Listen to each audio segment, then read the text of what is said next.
Bienvenue, chers internautes, dans votre magazine L'Hebdo du Parquet. Les populations des régions de Thiès, Kaolack, Diourbel, Louga et Saint-Louis vont pouvoir pousser un soupir de soulagement. En effet, la redoutable et insaisissable bande d'Ousmane Sow a été neutralisée par la gendarmerie nationale suite à une opération rondement menée par les unités territoriales avec l'appui de la section de recherche de Dakar, déclenchée suite à l'attaque du microcré de Ngehor, perpétrée le mois dernier, ayant occasionné la mort de l'un des assaillants. Cette intervention a permis l'interpellation de l'ensemble des membres de la bande et la saisie d'un impressionnant arsenal détenu par les malfaiteurs. Cours de répression de l'enrichissement illicite. Après 4 heures d'horloge, Ami Gassama, l'épouse de l'édile de Ziguinchor, a quitté les locaux de la CREI à bord d'un taxi jaune-noir le lundi dernier. Pressée de questions par les journalistes, Mme Baldé n'a pas fait de déclaration à sa sortie.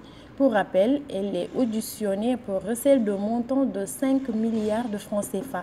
Elle était assistée par son avocat, Maître Dembassiré Bathily. Abdoulaye Baldé, quant à lui, était attendu devant l'expert auprès de la CREI le 11 mai dernier, ce qui a été finalement reporté à une date ultérieure.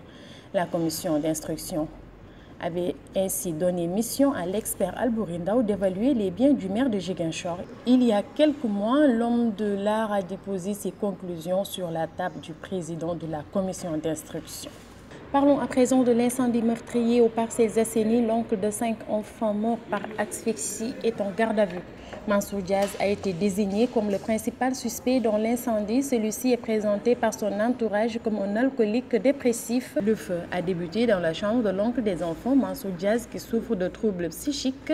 La chambre était fermée à clé. L'aîné des enfants a pris conscience du danger, a tenté de joindre au téléphone une de leurs tantes. On a comptabilisé plus de 15 appels en absence, explique le délégué de quartier El Haj Albouri Diaw. La police des Parcelles Assainies a appréhendé Mansour Diaz dans un bar clandestin et est actuellement en garde à vue. Il risque d'être inculpé pour incendie des lieux servant d'habitation et homicide volontaire. Toujours dans cette affaire d'incendie, les détenus des prisons du Sénégal semblent être très touchés par ce qui arrive à un de leurs, à savoir Ousseynou Diaz. En effet, ce dernier a perdu ses 5 enfants dans l'incendie survenu cette semaine aux Parcelles Assainies.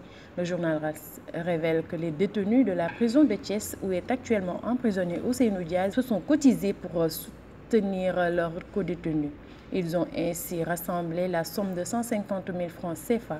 Ceux du camp pénal aussi, toujours selon l'AS, se sont aussi cotisés pour venir en aide aux détenus Diaz. Parlons à présent de l'affaire Khalifa Ababacar Sall. La requête introduite par les avocats de Khalifa Sall pour demander l'annulation de la procédure a été plaidée le jeudi dernier devant la chambre d'accusation de la Cour d'appel de Dakar. Une requête défendue par Maître Ciré Clédor Ly et Dembassiré Bathily, conseiller du maire de Dakar. Les juges rendront leur verdict le 16 mai prochain. À la sortie de l'audience, Maître Baboucar Cissé, avocat de la partie civile, c'est-à-dire l'État du Sénégal, a trouvé la démarche de ses confrères inadéquate.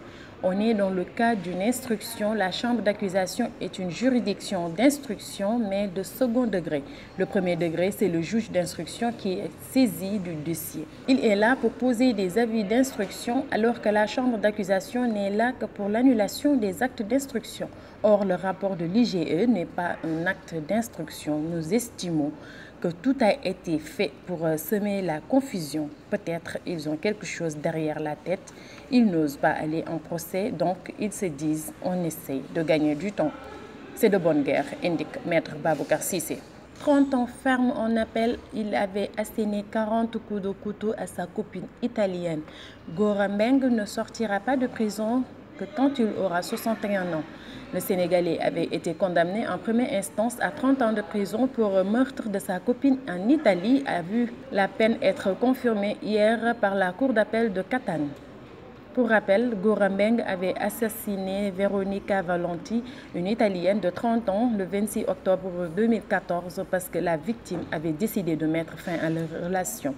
L'enquête avait montré qu'il avait asséné 40 coups de couteau à Veronica qui a rendu l'âme dans des conditions extrêmes. Un rappeur défenseur de l'imam Ndao a trait devant la barre. Abdou Karim Gueye, alias Khouroum Khar, animateur et rappeur de profession, est attrait le mercredi dernier devant la barre du tribunal départemental de Dakar, statuant en matière de flagrant délit. Le rappeur comparaissait pour répondre au délit de manifestation non déclarée. Il dit avoir reçu l'information sur l'état de santé dégradante de l'imam Ndao en prison. Le rappeur comparaissait pour répondre au délit de manifestation non déclarée et dit avoir reçu l'information sur l'état de santé dégradante de l'imam Ndao en prison. À son titre d'animateur et de rappeur, il dit avoir jugé nécessaire de créer un mouvement dénommé Nitu Deug, qui n'a rien de politique selon lui pour, dit-il, solliciter la liberté provisoire de l'imam. Pour sa défense, il soutient que le point de presse tenu le 4 mai avait pour objet d'annoncer le rassemblement qui doit se tenir ce 12 mai, lequel devrait regrouper des journalistes et des rappeurs. 3 mois assortis de sursis ont été requis contre lui. Chers internautes, c'était tout pour le rappel de l'information judiciaire de cette semaine. Rendez-vous donc très prochainement pour un autre numéro de votre magazine L'Hebdo du Parquet.